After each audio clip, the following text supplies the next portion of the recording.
Hi everyone. I am here with David, who I have been trying to get for such a long time. David is the CEO and the founder of HotJar and a good friend. I want to say good friend. Absolutely. Thanks for having me, Talia. Great to be here. Yeah, I'm excited to have you and kind of chat with you. Last time we met was in Stockholm, right? Yeah. Yeah, we were both speaking at, hope I'm going to say this correctly, Webdagarna. I'm definitely not the right person to evaluate that. So I think it's correct. It's correct. It's actually, I was really surprised. It was a huge event. There were, I think, 1,500 people. So that was really cool. And as I told you, I would love to grab you for like a chit chat and just talk to you about heat maps and their importance, because I think we chatted about this before, but there's like a lot of people like to show heat maps and like to look at heat maps, but I'm not sure, is this the right thing? Are they tracking them correctly? Are heat maps a good thing to use? Are they not? So I thought, who else to ask than you? Ooh, no pressure. No, not at all. Yeah, heat maps is a topic that we discuss quite a lot. As you know, obviously we offer it within HotJar, and it's one of our most popular tools within the suite. But yeah, perhaps I can kick off by being a little bit controversial, right? And saying, I think heat maps used in isolation can be very dangerous. Because they're pretty much open to interpretation, and I've seen many teams interpret them. Let's say base their hypothesis or their interpretation only on that heat map, which led them to make some serious mistakes, right? So I think it's good to understand that a heat map, and here obviously because a heat map can be of anything, right? So a heat map of people clicking or a heat map of people scrolling or moving their mouse is really just one data point, and alone can be very dangerous.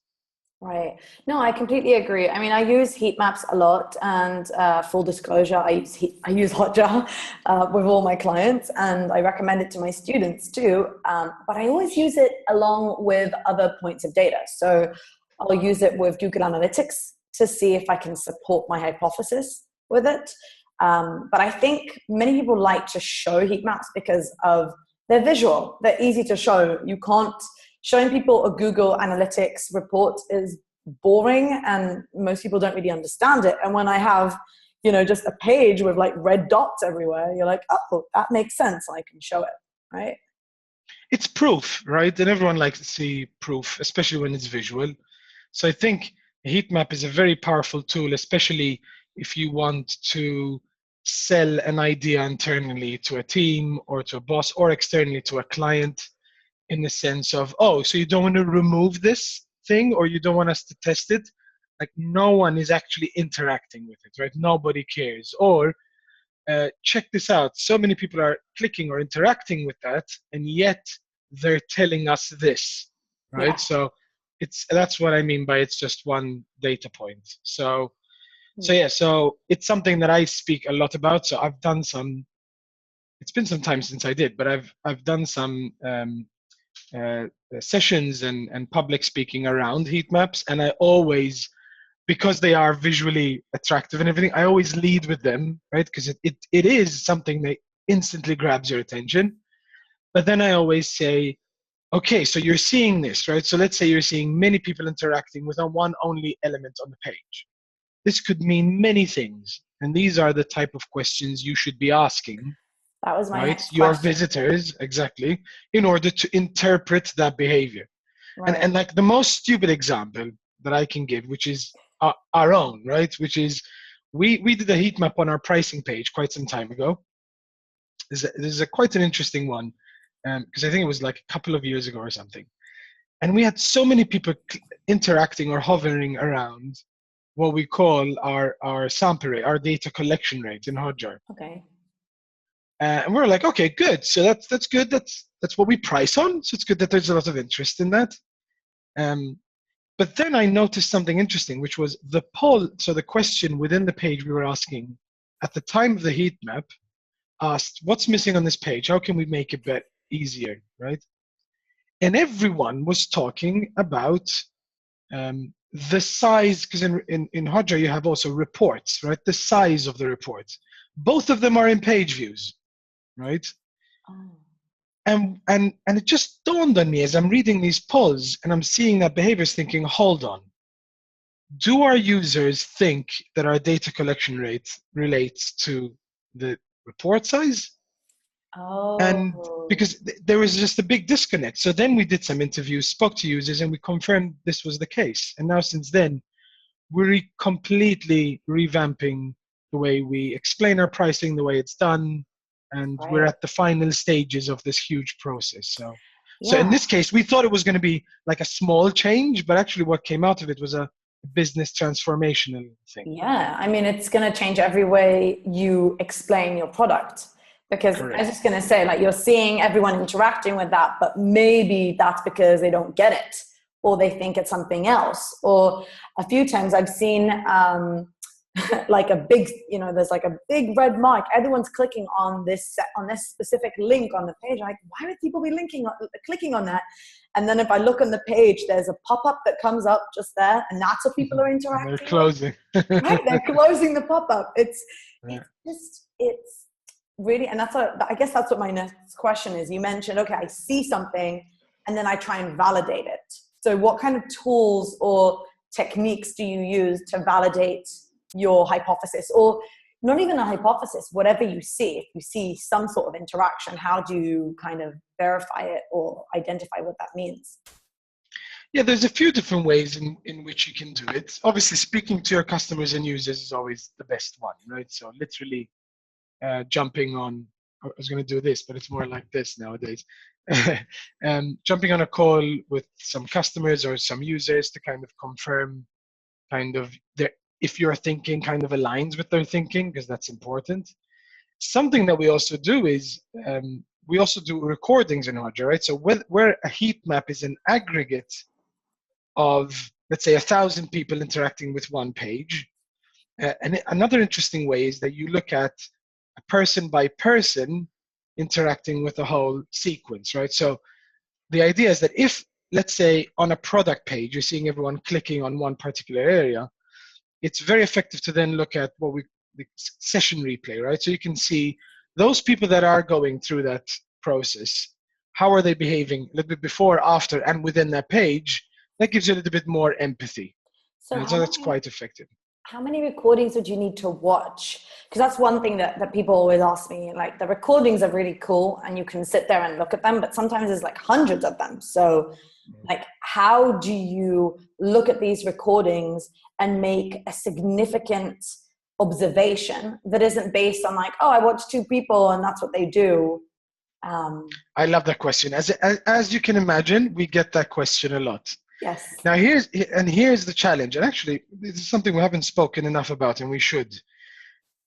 I think the biggest challenge people face with number of recordings or session replays is that if you don't know what you're looking for, so if you're just sitting down and saying, okay, HotJar, show me like what I should be looking at, you're screwed, right? Out of the box, because you're literally looking for a needle in a haystack, right? And where it's very different. So my favorite number one thing to do with recordings is to look at people converting. Now, this could be your main goal, or it could be a micro conversion, right? So the main goal being, if I'm e-commerce, I'm watching people basically buy, right? And I actually do this every now and then. I like to come in and empathize, and maybe I don't need to watch that many, right? This is more the needle in the haystack, but at least it's a smaller haystack, right? I'm not looking at everyone abandoning the site. That would be like impossible to find a good pattern.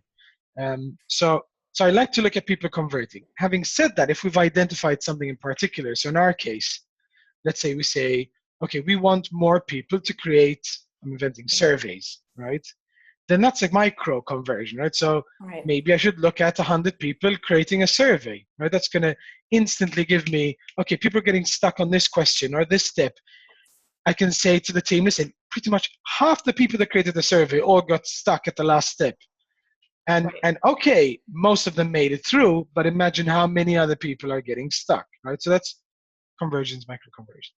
But the most important way to use recordings is, as we just said, right? You've identified an obstacle or an issue, or a specific thing that you want to investigate, and you go in to see examples of it. So in our case, the heat map on our pricing page, we have people interacting and then telling us that answer. So I'd be like, hold on, I'm connecting the dots here. Let me go in and watch some recordings of people on the pricing page. And there I'm going in with a very specific hypothesis, and I'm trying to get empathy around it. That's where you don't need to see so many recordings, right? However, we do get sometimes customers and users that take the approach of, okay, let me watch 1,000 recordings and see what I spot. Wow. And I'm like, if you have that amount of time, then so be it, right? But it's not the smartest way to approach it. I don't think it's smart either, because then you find what you want to find. If that makes sense, because yes, for me, that's why when I work with the client, my first thing is going to be, okay, Google Analytics, going to look into everything there, find leaks in the funnel, find points that I need to identify, put heat maps on there, or if I already have a heat map, then great. Go into HotJar to figure out if what I'm seeing makes sense, or how are people interacting there. Then I look at the recordings to say, okay, I have an hypothesis that this is happening because of this, but then I might go in and say, oh, this is why everyone's dropping, the link isn't working, or, or whatever it is. But this is, I find it hard going in blind and just kind of saying, oh, I'll watch whatever and I'll see whatever I find. But then you get lost. And I think it probably it probably brings a lot of churn too, right, to the product, because I think you get sick of it at some point. You're watching things and you're not getting what you came for, because you've got some idea in your mind of what I don't know. It's like switching on Netflix and saying, okay, let me just start watching every episode until I find a series I like. Right? No. Imagine that. Right? That's like my worst nightmare. Exactly. But no one does that. Maybe some people do that. But probably what you'd want to do is you'd want to rely on some kind of input, right? Like with Netflix, it'd be, what would you recommend? Or I heard about that. So it's the same thing. You need to listen, right? So what are users saying? Where do they get stuck? What part of the site do they hate? That's the simplest way of looking at it, right? But those are the inputs. And the inputs can be a survey. It could be speaking to your support team. Like support team are saying, 30% of our tickets are around heat map bugs, right? It's like, shit, let's then you're looking at session replay of heat maps with that in mind, right? Let's see what those bugs are. Or speaking to the sales team. Exactly. No, that's not the case. No, I'm just saying it's just really meta that you're like, I have to put a heat map on my heat map tool. Yeah. Maybe I shouldn't have used that example. Yeah. So you mentioned speaking to your customers, and obviously, and this, you also saw me speak at Stockholm. Like, my biggest thing is talk to your customers, interview them, ask them the right questions. But not everyone can do that. Not everyone can get on the phone or on Skype or whatever to interview their customers and clients. And we both know that is the best way to just figure out what people are feeling, if they're hesitant, what their concerns are, what they're worried about. How can you do that? If I can't do it on the phone, I can't video chat them. How do polls and chat maybe and surveys come into play with that? How can they help? So help with understanding where they're coming from, right? Yeah, definitely. Just help in understanding the customers, because I think polls and surveys are probably the next best thing to actually talking to your customers and figuring out what's going on and what they need.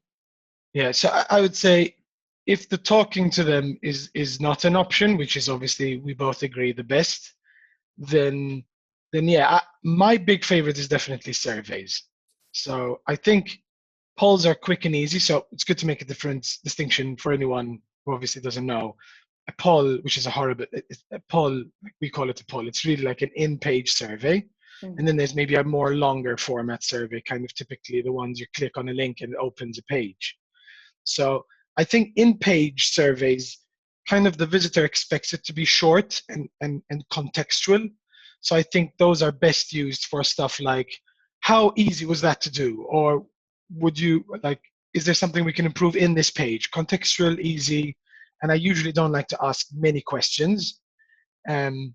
Although it's effective when someone is landing on a page to say, listen, why are you here, right? What's your Yeah. biggest challenge?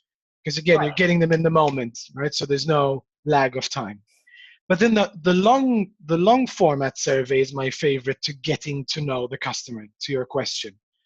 And what I've found is the biggest mistake companies make, well, actually, there's one even bigger, right? So the biggest one overall is they don't do a survey, right? Because they think, no one, like, the two common objections is no one's going to reply to the survey, right? No one's going to reply to the survey. And I'm like, you won't reply to the survey. That doesn't mean 10% of your user base are not going to. And consistently, we see this, right?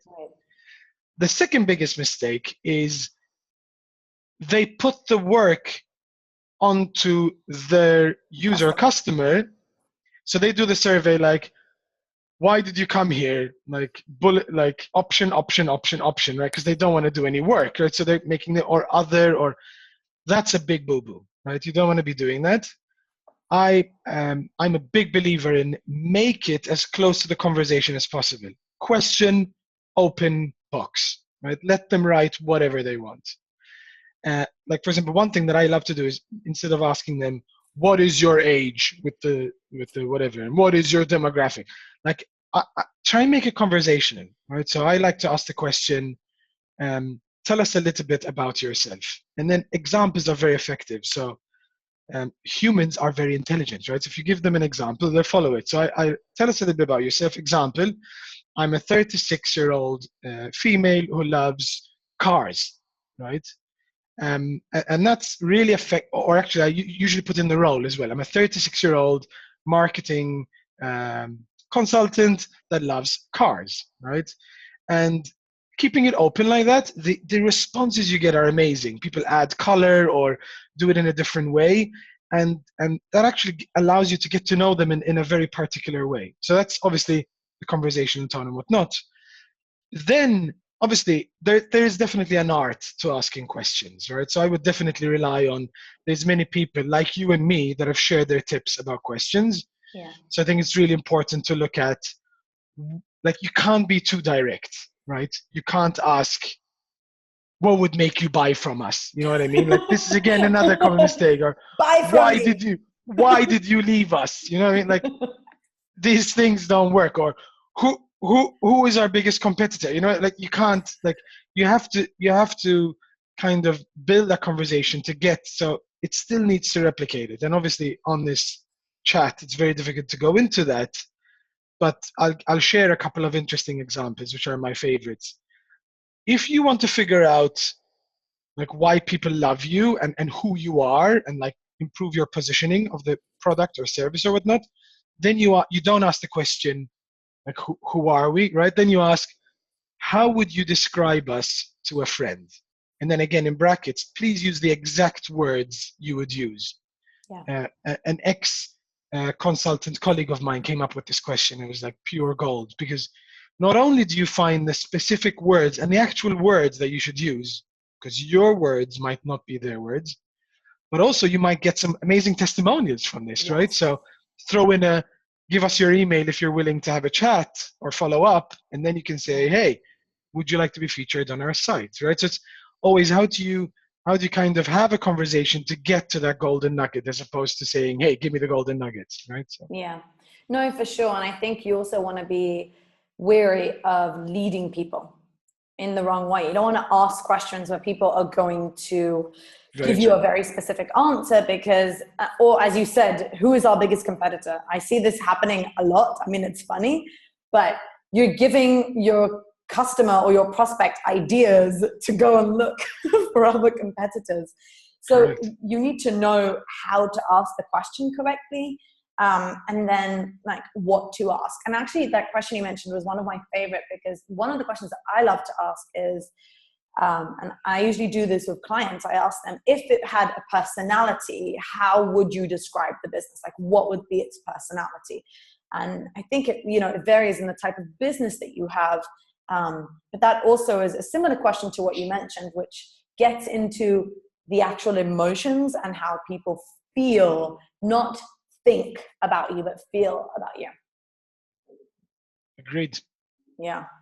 You had more examples of. No, and this is the challenge, I think, because you got me thinking. Probably many people get a little bit scared about surveys because of exactly what we're talking about, right? And I think with HotJar, this is one of our biggest goals for the future, which is how do we break this down to make it easy, so it's much easier to understand. I have this challenge. What question should I ask? Because in reality, it's not that difficult. We need to take this art and make it a little bit more into science to help people out, because it is a little bit scary, right? To kind of, okay, how do I create this survey? And how do I ask the questions? I always like to think about more, if I ask this question again, you made a very good point, is it leading in any way? And also, how is it going to be actionable, right? Yeah. So also, it's good to think about every question you ask can then be pivoted against the other replies, right? Yes. So for example, it's super important that if you're asking a question like, how likely are you to recommend us to a friend, which is the NPS question. Anyone who hasn't heard about NPS should Google it and learn everything about it. And then planning ahead to ask a question that then you can look at, okay, what answers do I want to see by that score, right? If someone did 2, it's like you're planning the conversation ahead. If someone had to reply to, what's the question that I want them to then also see the answer of, right? So in that case, it would be, what's your least favorite part of the product, right? Or obviously you can add some logic, right? Why is it that you gave us a low score? How can we make you increase that score? Yeah. So it's like planning that conversation ahead. It's interesting because you reminded me of something. Like, I try not to ask, for example, a question of what is the thing that you least like, but I have a question where I frame and I ask, if I would take away the product today, what would be the one thing that you miss the most? Or what is the one thing that you would be devastated without? And it kind of helps me because it helps me pinpoint what they're actually there for and what they're using it for. And I find that generally, this is true with e-commerce too, but specifically in SaaS, we tend to think that people are using our product in a certain way, and then when you start digging in, you learn that people have different ideas and use cases for your product and why they're using it. So kind of threatening to take the product away and asking like, hey, what would you miss the most? And I think Carl Gillis spoke about this too. Is one of the most powerful questions, because suddenly people say, oh, I'd miss your polls, David. And you're like, oh, I thought everyone was using us for heat maps or whatever. But it's just an interesting way. And the other thing that you reminded me of is also the voice of customer. You said you could get a testimonial, you could get into people's heads. And I think also the one thing that you learn is the voice of the customer. So they talk about us in a different way than we talk about ourselves. In a company, you have like an idea of how things should be said, the names of different things, how things should work, what people want to get from them. But suddenly you might notice that everyone is calling you or describing you in a certain way. And that might mean that you need to go that way and start describing and start using their words rather than your own. And that is probably one of the biggest wins we've had in the past, because usually there is that disconnect, right? When you're in the team, in the business, you're wearing the blinkers and seeing everything from the technology standpoint. In fact, we renamed a few of our features early on because we called them in such weird names. And then we aligned them to the way our users describe them. You also mentioned competitors. I love the example you gave, and I think it's a similar example. Rather than ask like, what other tools did you consider, or like what are other tools similar to us, or God forbid you ask who's our biggest competitor. A much better way of asking it, which follows up on what you said, is if you could no longer use, for example, HotJar anymore, what would you use instead to get the same result? Right. And it's interesting because for a SaaS tool, the answer might be overwhelmingly Excel, right? So then Yes. you know that actually you need to position against Excel, not the Yes. other SaaS company that's been around as long as you, right? So I think that that's a very powerful thing to ask as well. But there is a you notice there is a trend, right? That usually asking the direct question doesn't ask. There are exceptions to this, but it's getting into the you use the words getting into the mind, and I think that's the best way to put it. Yeah. One of my favorite questions, because we're just talking about favorite questions now, um, is what were you doing? What was happening in your life that made you search for this company? So we're talking about HotJar today, but what was happening in your life that made you search for HotJar? And this could be a variety of answers. It could be, well, I was using this competitor, but it didn't go well, or my manager wants me to show better reports, or I need to prove a hypothesis. It could be so many different things. And I think it helps in many ways. It helps in identifying that need that people have, right? So why are they even on your website? What is that emotional need? Because most of them are not going to say, most of them. I mean, some are going to say, well, HotJar had better features than the other competitor, but it's not going to be that. It's going to be like something specific, a pain, something that was bugging them, that they needed to search for HotJar, or they needed to use whatever SaaS product or whatever, I don't know, soap or deodorant that they're buying, that led them to that page to get it. And that, just as a business, it helps you think back to, where are people coming from? What stage of awareness are they at? What pains can you tackle? And then you can use that on your homepage or on your pricing page to say, like, we know that this is your problem. This is how we can solve it for you. Great. Couldn't have said it in a better way, Talia. Well done. No, it's true though. This is what we face on a daily basis, and it's surprising to me how many organizations don't know this yet, which is awesome, right? It's a massive opportunity to start thinking in this way, like the example you gave. Yeah. So, okay. So if I'm a marketer and I want to use heat maps, and I want to use them for various reasons, what is the best way? Like, how would you define the correct process for using heat maps, so that it's done correctly and in the right way, and you're not getting biased in terms of like looking for what you want and finding the information that you need? Yeah, I'm a big fan of kind of, the first thing is the importance is understanding the limitations of a heat map, right? That can only show you what's happening. It can only give you the what, right? So that's the most important thing. Yeah. But I'm a big fan of leading with a heat map, right? So by leading, I mean, typically there's a reason why you're interested in a particular page, right? It's high traffic, or maybe many people are abandoning there. So first off, it's good to create heat maps and look at heat maps, but I'd say, what is the intent of why you're looking at the page? I think that's important as you look at the heat map, right? So I would be worried if someone's just looking at the heat map because, like, I want to look at the heat map, you know what I mean? That is usually the big leading factor to this kind of confusion. So my point is, it doesn't necessarily need to be qualitative that gets you there. So you don't need to do a survey before a heat map, but at least it's good to ask yourself, why am I looking at this heat map today, right? What is the purpose? Am I looking at it because I want to improve the experience? If so, from which point of view?